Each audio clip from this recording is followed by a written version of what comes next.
नमस्कार, अपना बिहार देख रहे हैं आप और मैं हूं आप सबके साथ अनूप। और सबसे पहले बात शिक्षा पर हावी धर्म की। विद्यालय शिक्षा का मंदिर माना जाता है, लेकिन अगर विद्या हासिल करने में धर्म आड़े हाथ हुआ है तो आप इसे क्या कहेंगे? अमूमन ऐसा होता नहीं है, लेकिन किशनगंज के उर्दू मध्य विद्यालय में शिक्षा को लेकर धर्म की सियासत हो रही है। प्रभारी प्राचार्य को डीओ ने सस्पेंड किया तो विरोध में स्थानीय लोगों से लेकर विधायक तक आकर खड़े हो गए। नई टीचर को प्रभार लेने तक से रोक दिया गया। ऐसे में सवाल उठ रहे हैं कि स्कूल में धर्म की बात क्यों हो रही है।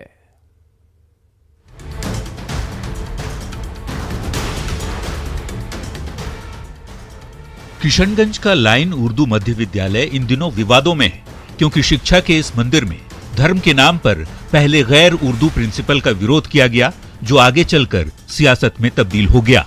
दरअसल इस स्कूल के प्रभारी प्रधानाचार्य आंजर अलीम को ड्यूटी में लापरवाही बरतने को लेकर जिला शिक्षा अधिकारी ने सस्पेंड करते हुए उनका तबादला कर दिया।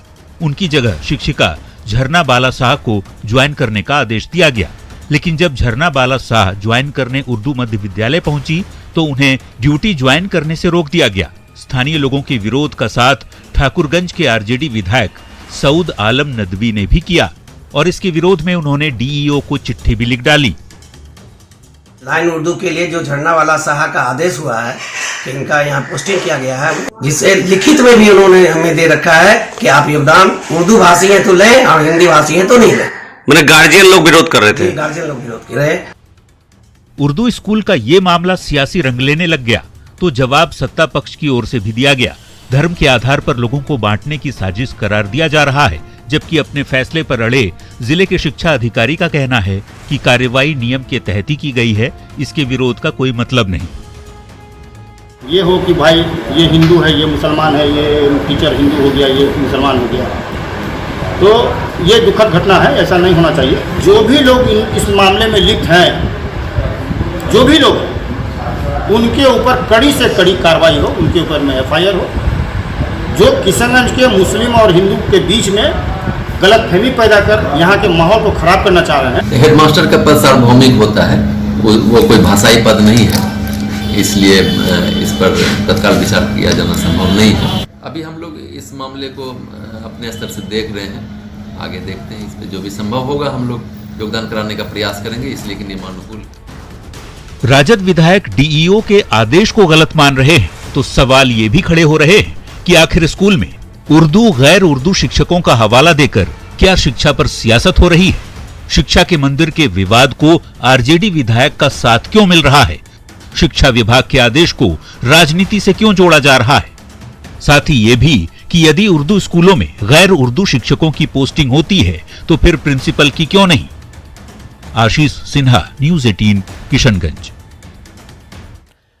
और इधर राज्य निर्वाचन आयोग ने पंचायत चुनाव के पहले चरण की अधिसूचना जारी कर दी और पहले चरण में 10 जिलों के 12 प्रखंडों में वोटिंग होगी। 2 सितंबर से उम्मीदवारों का नामांकन शुरू हो जाएगा और 8 सितंबर तक नामांकन किया जाएगा।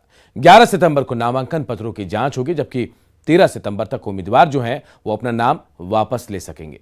इसके बाद उम्मीदवारों को चुनाव चिन्ह आवंटित किया जाएगा। पहले चरण की वोटिंग जो है वो 24 सितंबर को है, जबकि 26 और 27 सितंबर को पहले चरण की काउंटिंग होगी। प्रथम चरण का मतदान जिन जिलों में होना है वहाँ प्रपत्र 5 में आज नोटिफिकेशन किया गया है। उसमें डिटेल रहता है कि नाम निर्देशन कहाँ होगा, स्थल कितने बजे से कितने बजे तक लिया जाएगा, स्क्रूटनी की तिथि निर्धारित किस दिन की गई है, नाम वापसी लेने और प्रतीक आवंटन तक का सारा डिटेल रहता है और मतगणना कहाँ होगी इसका डिटेल प्रपत्र 5 में। तो प्रत्याशी को अपने प्रस्तावक को ही ले जाना है और कोविड-19 का गाइडलाइन का अनुपालन करना है। ऑनलाइन भी हम लोगों ने व्यवस्था की है, तो जो ऑनलाइन भी अगर आवेदन करेंगे तो सारा चीज़ अपलोड कर देंगे, लेकिन फिजिकली उनको निर्वाची पदाधिकारी के पास जो निर्धारित समय है उसमें उनको जाना। और चलिए अब ग्राफिक्स के जरिए आपको बताते हैं कि पहले चरण में कहां किस जिले के किन प्रखंडों में वोटिंग होनी है। तो देखिए, पहले चरण में 10 जिलों के 12 प्रखंडों में वोटिंग होगी। रोहतास के दावथर संझौली पंचायत में चुनाव है। इसके अलावा पहले चरण में कैमूर के कुदरा में चुनाव होगा। वहीं पहले चरण में गया के बेलागंज और खिजर सराय में भी वोटिंग होगी। नवादा के गोविंदपुर में भी पहले चरण में ही चुनाव होगा। तो पहले चरण में जहानाबाद के काको में भी चुनाव होगा। अरवल के सोनभद्र वंशी सूर्यपुर में भी पहले चरण के तहत ही चुनाव होंगे। मुंगेर के तारापुर में भी पहले चरण में ही पंचायत चुनाव होंगे। जमुई के सिकंदरा में पहले चरण में वोटिंग होगी। बांका के धोरैया में भी पहले चरण में ही मतदान होगा। और देखिए, आरजेडी के प्रदेश अध्यक्ष की बात करते हैं। जगदानंद सिंह ने एक विवादित बयान दिया है। आपदा प्रकोष्ठ की बैठक के बाद कार्यकर्ताओं को संबोधित करते हुए जगदानंद सिंह ने आरएसएस को तालिबानी बता दिया। जगदानंद सिंह ने कहा कि तालिबान एक संस्कृति है जो अफगानिस्तान में है और भारत में आरएसएस तालिबान है। उन्होंने यह भी कहा कि यह हमेशा दाढ़ी वालों को, चूड़ी वालों को और अल्पसंख्यकों को ही पीटते हैं। और ये उच्छृंखल उन्मादी लोग इस पूरे भारत को तबाह कर रहे हैं। तालिबान नाम नहीं है, एक संस्कृति है अफगानिस्तान में, और भारत में ये आरएसएस तालिबानी ही है, ये और कुछ नहीं है। दाढ़ी काटता है, मारता इंसान को, सब्जी बेचने वाले को, चूड़ी बेचने वाले को, पंचस काटने वाले को, किसी तरह जीव को पालन करने वाले को मारता है। और इधर आरएसएस पर जगदानंद सिंह के विवादित बयान पर सियासी भूचाल भी आ गया। बीजेपी ने कहा, जगदानंद सिंह के इस बयान पर उन्होंने कहा कि संगठन और संगत का यह असर बता दिया। तो वहीं जेडीयू ने जगदानंद सिंह के इस बयान को बेहद आपत्तिजनक बताते हुए तंज कसा है कि शायद आरजेडी का अफगानिस्तान में बड़ी रुचि है। तो आदरणीय जगता बाबू जी, जैसी आप संगठन में रहेंगे, जैसी आप संस्कृति में रहेंगे, जैसे विकृति वाली संस्कृति आपकी पार्टी की है, आपके राष्ट्रीय अध्यक्ष जी सजागता है, तो मुड़ीकटवा दल से आपकी गठबंधन है, तो आपकी भाषा भी मुड़ीकटवा हो गया है। आपसे यह उम्मीद देश की जनता और बिहार की जनता नहीं करती है। असल में बात यह है कि जगदा बाबू लंबे समय से टॉर्चर हो रहे हैं, तेज प्रताप यादव जी से भी और लालू प्रसाद यादव जी की फैमिली से भी। तो मुझे लगता है कि इस तरह की बयानबाजी से यह साफ साफ दिखता है कि वो पॉलिटिकली डिरेल हो चुके हैं। अफगानिस्तान तालिबान का मुद्दा अंतरराष्ट्रीय है, सेंसिटिव है, लेकिन इस तरह की हल्की बयानबाजी, इतना इंटरेस्ट अफगानिस्तान के प्रति, लगता है कि वहां भी राष्ट्रीय जनता दल के लोगों का बड़ा इन्वेस्टमेंट है। और बात न्यूज 18 के खबर के असर की करते हैं। न्यूज 18 ने दिखाया कि कैसे पटना में एक चाय की दुकान पर फ्री में चाय नहीं मिलने पर पुलिसकर्मियों ने मासूम पर चाय की केतली उड़ेल दी थी।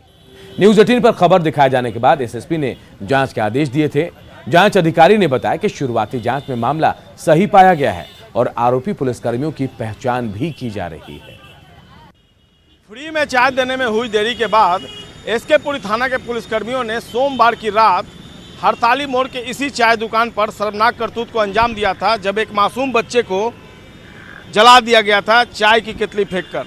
यही नहीं, उसके पहले उस बच्चे की पिटाई की गई और जो दुकान मालिक हैं उनके साथ भी मारपिटाई की घटना हुई थी। सचिवालय डीएसपी ने, न्यूज़ 18 पर खबर दिखाई जाने के बाद सचिवालय डीएसपी ने इस पूरे मामले की जांच की है और जो पीड़ित पक्ष है उसका बयान जो है प्रथम दृष्टया सचिवालय डीएसपी ने, वो कहें कि हमको चिन्हा देना, कुछ बोलना नहीं, हम एक्शन ले लेंगे।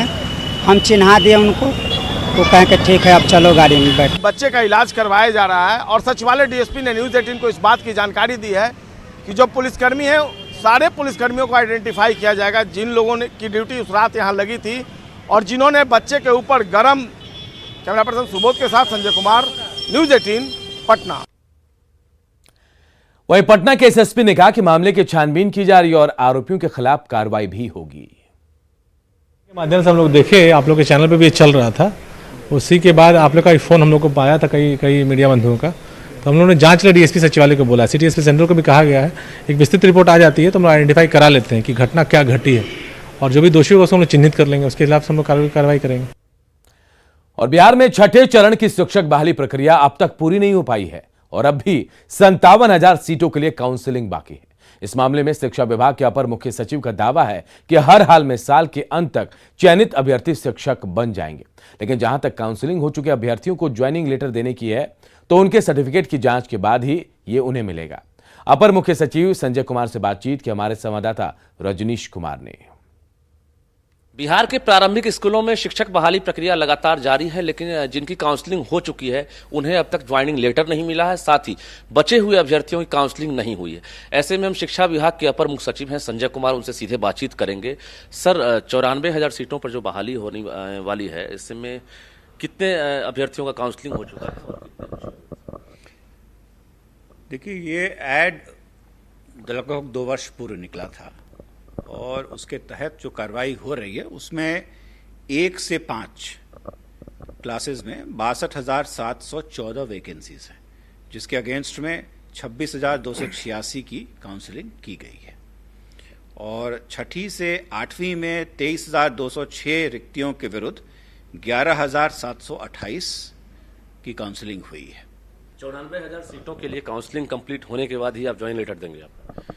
जी एकदम। और जो काउंसलिंग की गई है उनके सर्टिफिकेट्स की जांच भी की जानी है, क्योंकि अभी तक तो उनके कागजातों के आधार पर किया गया है और अभी तक जो हमारी जो सूचना है, अभी आपने देखा होगा कुछ दिनों पहले नालंदा जिले में मुझे 26 लोगों के विरुद्ध एफआईआर करने का आदेश देना पड़ा है, क्योंकि उनके टीईटी के जो प्रमाण पत्र थे वो फर्जी पाए गए। बक्सर से भी कुछ ऐसी खबर आ रही है। तो हमने अपने सभी डीओस को कहा है कि जो भी प्रमाण पत्र उनके हैं उसके शुद्धता की जांच करने के पश्चात ही हम उनको करेंगे, लेकिन विभाग इस बात के लिए पूर्णतः आश्वस्त है और प्रयास भी कर रहा है कि इस कार्य को जितनी जल्दी हो पूरी करें। और एक बड़ी खबर पश्चिम चंपारण से, जहां शराब पीने के बाद एक व्यक्ति की मौत का मामला सामने आया है। मृतक का नाम गौस मियां बताया जा रहा है। गांव के लोगों का कहना है कि उसने 4 लोगों के साथ शराब पी थी, जिसके बाद उसकी मौत हो गई। हालांकि प्रशासन मौत को संदिग्ध मान रहा है और पोस्टमार्टम रिपोर्ट का इंतजार कर रहा है। वहीं गांव के लोग जहरीली शराब से मौत की बात कह रहे हैं और शराब बेचने वालों का नाम तक बता रहे हैं। और 4 आदमी मिलकर पिया था लोग, 3 आदमी सही है, 1 आदमी का डेथ हो गया। 4 आदमी में कौन कौन था? वो था एक रसूल नाम का था, हाँ। एक विनोद नाम का, हाँ। एक भी चंदन नाम का। अच्छा, ये जो मरे हैं इनका क्या नाम है? इनका गौस मियां नाम है। और कोरोना से जंग में टीकाकरण महाअभियान चलाकर बिहार ने कल 25 लाख टीका लगाकर नया रिकॉर्ड बनाया है। और इस अभियान को और तेज करने के लिए बिहार के स्वास्थ्य मंत्री मंगल पांडे ने आज दिल्ली में केंद्रीय स्वास्थ्य मंत्री मनसुख भाई मंडाविया से मुलाकात की। इसमें केंद्रीय मंत्री ने भरोसा दिलाया कि बिहार में और अधिक टीका उपलब्ध कराया जाएगा। वहीं कोरोना की संभावित तीसरी लहर से लड़ाई के लिए इमरजेंसी कोविड रिस्पांस पैकेज 2 के तहत 1235 करोड़ की राशि की योजना स्वीकृत भी की गई है, जिसमें मंगल पांडे ने अतिरिक्त 105 करोड़ की योजना को लेकर बातचीत भी की। आज केंद्रीय स्वास्थ्य मंत्री मनसुख भाई मंडाविया जी से मिलना हुआ और उन्होंने बहुत प्रसन्नता जाहिर की। कल बिहार में जो टीकाकरण का कार्यक्रम चला है और एक दिन में 25 लाख से अधिक टीका जो दिया गया है, तो उन्होंने ये भी साथ में कहा कि आगे भी टीका की उपलब्धता बनी रहेगी और बिहार को हम और अधिक टीका उपलब्ध कराएंगे।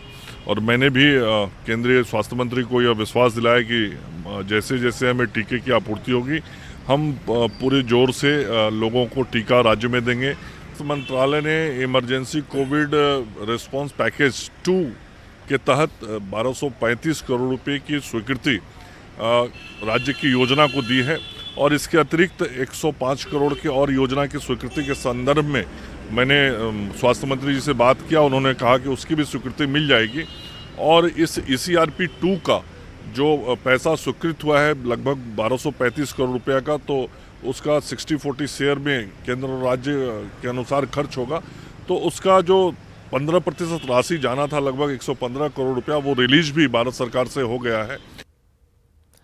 इधर बिहार में नदियां उफान पर और ऐसे में कई नए इलाके भी बाढ़ की चपेट में आ गए हैं। हाजीपुर से करीब 20 किलोमीटर दूर लालगंज का भी हाल बेहद बुरा है। NH 74 पर पानी चढ़ जाने से जहां छोटी गाड़ियों का परिचालन बाधित हो गया, तो वहीं पूरे इलाके में घरों में पानी भी घुसने लगा है, जिससे लोग परेशान हैं। यहां के लोग नारकीय जीवन जी रहे हैं। तो लालगंज रेफरल अस्पताल भी पूरी तरह से झील में तब्दील हो चुका है, जहां वाट तक मछलियां तैर रही है। देखिए हमारे फ्लड रिपोर्टर शैलेंद्र की एक्सक्लूसिव रिपोर्ट।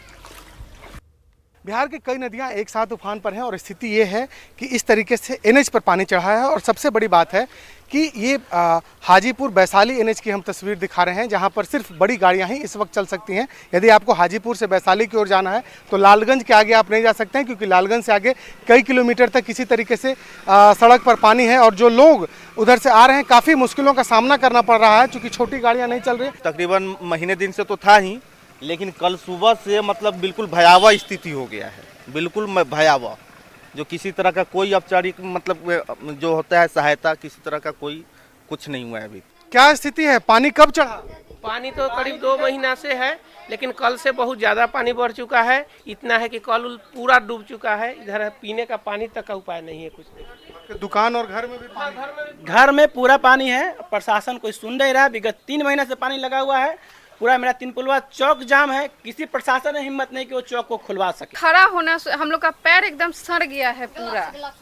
10 दिन से जो हम लोग का घर में स्थिति हो गया है, खाने पानी पीने के लिए भी नहीं है हम लोग को, ऐसा स्थिति हो गया है। इस गांव में हम पहुंचे हैं। बच्चे जो छोटे छोटे हैं वो इस वक्त बिस्तर पर हैं, चूँकि इनके घर में पूरा पानी है और पलंग पर बच्चों को यहाँ रखा गया है ताकि ये बच्चे सुरक्षित रह सकें। घुटने भर से अधिक इनके घरों में पानी है। अंदाज़ा लगाया जा सकता है कि जब आपके घर में घुटने भर से अधिक पानी हो और इस तरीके से आपको सामान रखना पड़े।